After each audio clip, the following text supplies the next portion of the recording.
Hello, and welcome back to Red Gaming Tech. My name is Amata, and again, I have something a little bit different for you today. Now, you may remember just yesterday I did a video on the discussion of the negatives to microtransactions in AAA games. Now, I did promise that in the name of unbiased news and reports that I would be doing a discussion of the positives. Now, of course, the negative side of things was purely from the perspective of the gamer, as in you, me, and everyone else. But the positives is going to be from the perspective of the game developers and, of course, the future of the game itself. Now, putting aside my personal feelings on microtransactions aside, they do serve some purpose if you think about it from a game development perspective. Obviously, games are costing more and more to make as time goes on. Millions of dollars are poured into AAA releases, so you could argue, well, they need another way to monetize their games, especially with piracy problems and so forth.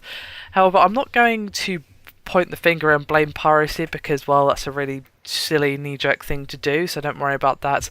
But in the developer's mind, that is probably a factor to say, look, okay, we need another way to monetize this game that is going to help us get back some of the huge amounts of cash that we've spent.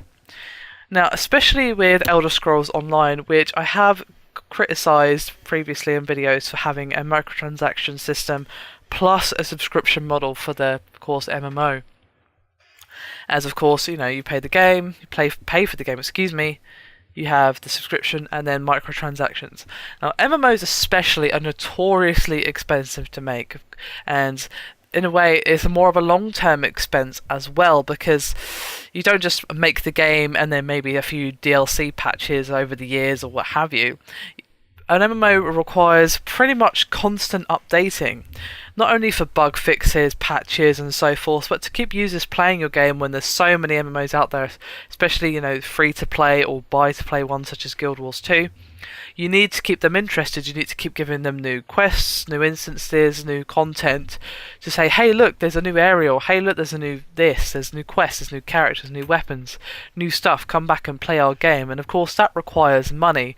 Now with the subscription model, of course, that's kind of what that's for, but the microtransaction system could help basically buff that up, and you can make the similar arguments for AAA games that aren't MMOs as well. Say, for example, Dead Space 3, which I did criticise as well for having microtransactions in, despite the fact that it was a full-price AAA release, £40 on launch or what have you.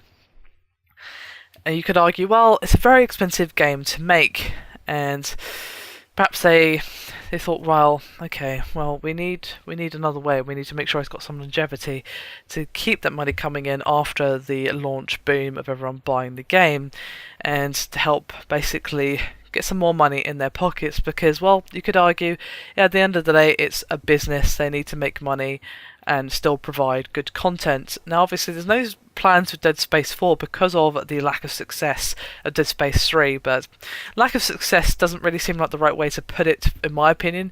I would say that Dead Space 3 probably sold a lot because, well, it's Dead Space, but obviously did not sell enough for a sequel, and you could argue, well, it's a good thing they had the microtransactions for a while, because, well, that probably helped them get some of the millions of dollars back that they spent to make that game, considering that the sales were not enough for a sequel. And that is pretty much the argument for microtransactions in AAA games, but of course you could also argue that that's why they cost so much at launch. So there you have it. The positives to microtransactions are pretty much that it helps the longevity of the game, helps the developers survive, and basically helps them make future content for the game, either free or paid DLC. Of course, paid DLC pays for itself, but you could argue, well, there's still development costs. You need some money to begin with to make them. But let's not go down that road, because, well, I've already given the negatives. This video is about the positives. Now, anyone who's watched my negatives video has known how strongly I feel about the microtransaction systems and all of that good stuff. However, in the nature of being unbiased, I have provided you with the positives. This is going to be the unpopular side of things. I know, I do realise that. That's fine. You guys know that I don't really like microtransactions in AAA games, especially MMOs, but there you have it. That is the nature of being unbiased. Anyway, that is me done for this video. Hope you've enjoyed it. Thank you very much for watching, and I'll see you next time.